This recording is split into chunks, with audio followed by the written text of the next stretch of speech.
బాబాయ్ ఇందనక ప్రస్తావన వేస్తూ మీరు వంగవీటి మోహన్ రంగా గారి ఆ టైంలో కూడా మీరు ఈ పాలిటిక్స్ లో కానీ లేదంటే మీ డబ్బుతో సమాధానం చెప్పారు చాలా మంది రాజకీయ నాయకులకి అని చెప్పేసి చెప్పుకున్నారు.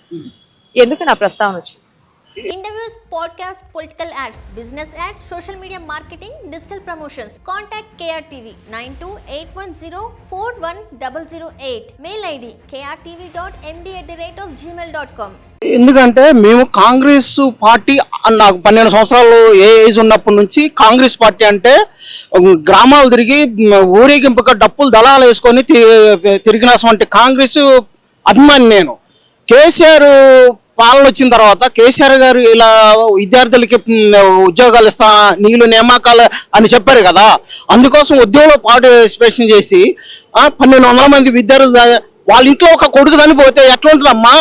ఆ తల్లుల కడుపు శోకం అనేదాన్ని కాంగ్రెస్ని తీసుకొస్తే వీళ్ళు ఏదో వెలగబెడతారంటే ఖమ్మం జిల్లాలో చిన్న పిల్లలు హార్ట్ పేషెంట్ అంట వాళ్ళు బాధలు చూస్తుంటే అసలు ఎందుకు ఇట్లా చేయాలి? వాళ్ళ భూములే కావాల్సి వచ్చిన మీకు కోట్ల ఆస్తులు ఉన్నాయి, మీరు చచ్చేటప్పుడు ఏమైనా కట్టకపోతారా? అలాంటి విధానంతో పనిచేసిన కాంగ్రెస్ వాణ్ణి కాబట్టి కాంగ్రెస్ పాలన సుభిక్షంగా ఉండాలి. కాంగ్రెస్ పార్టీకి ఇప్పుడు ఆపోజిట్ గా ఉంటున్నారు. ఆపోజిట్ కాదు, న్యాయం చేయాలి. న్యాయం చేయాలమ్మా. నేను కాంగ్రెస్ పార్టీ అయినా ఇప్పుడు మానవత్వంగా ఆలోచించాలి. మనుషుల్ని చంపుకుండా పోతారా? చంపుకుండా పోతే ఈ సమాజం ఉంటుందా? రాజుల కాలం నుంచి యుద్ధాలు జరిగినాయి, ఆ ఆస్తుల కోసమే ఇది చేశారు, కానీ భూమిని వదిలిపెట్టిపోయారు కదా. మరి ఆ భూమి లేకుండా ఈ కాంగ్రెస్ పాలన చేస్తే మనుషుల్ని చంపేసి రోడ్లకి ఇడిసి ఇచ్చేస్తే అమాను పాలనే కదా ఇది.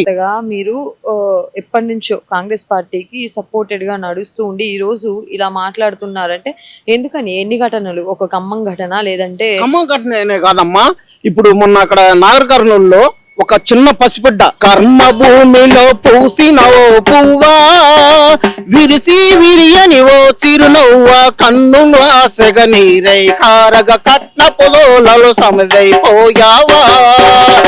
పసిగుడ్డు కళ్ళు తెరిసి అమ్మ ఆకలి అయితే గొంతెండిపోతుంటే అమ్మ పొదుగుని ఎదుక్కునే బట్టి కులం అనే రాక్షసత్వంగా చంపారంటే ఏం పాలన అమ్మా ఇది? ఎందుకు ఈ పాలన? తెలంగాణ సాధించుకునే విషయంలో మీలాంటి ఎంతో మంది అయితే పాటల ద్వారా గాని డప్పుల ద్వారా గాని తెలంగాణని మాటల ద్వారా గాని మేల్కొల్పి ప్రజలందరినీ కూడా తెచ్చుకున్నారు. కానీ ఈ రోజు ఈ ప్రభుత్వాల ముందు ఈ మోతలు గాని ఆ పాటలు గాని ఏమాత్రం పనిచేయడం లేదేమో అని అనుకోవచ్చు. చేస్తే అమ్మా చేస్తే ఆ తరుణం రావాలి. ఆ ప్రకృతి కరుణించినప్పుడు వీళ్ళందరూ నేలమట్టం అవుతారు. మళ్ళీ వస్తుంది ప్రజాపాలన అనేది సవ్యంగా జరిగినప్పుడు, ప్రజలకు న్యాయం జరిగినప్పుడు ఆ ప్రజా తీర్పు ఈ ప్రకృతి కూడా కరుణించాలి. కరుణించినప్పుడే ప్రజలందరూ సుభిక్షంగా బతకాలని ఆకాంక్ష అన్నమాట.